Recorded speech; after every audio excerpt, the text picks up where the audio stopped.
Did you know the U.S. government has absolutely no records of how many Americans the Immigration and Customs Enforcement Agency holds illegally?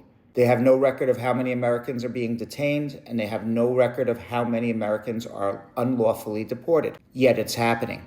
This year alone, there are reports of at least 179 Americans kicked, shoved, arrested, and sometimes even held unlawfully, at least according to ProPublica.org. And ICE and Border Patrol are purposely not keeping records of this, so therefore there's no oversight and no accountability. Public reports include a man dragged and handcuffed in Alabama for filming an immigration raid and accused of living illegally in the United States, even though he was a U.S. citizen and showed his Florida real ID. Or a gentleman who was born in California working in Oregon, accused of overstaying his visa. But he never could have had a visa because he was born in America.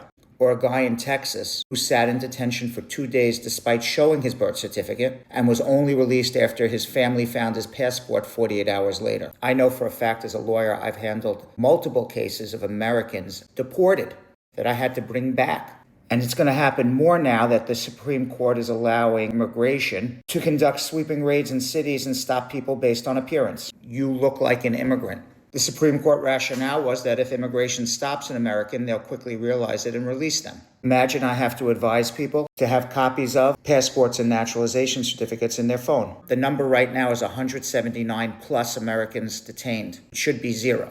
Let me know what you think in the comments.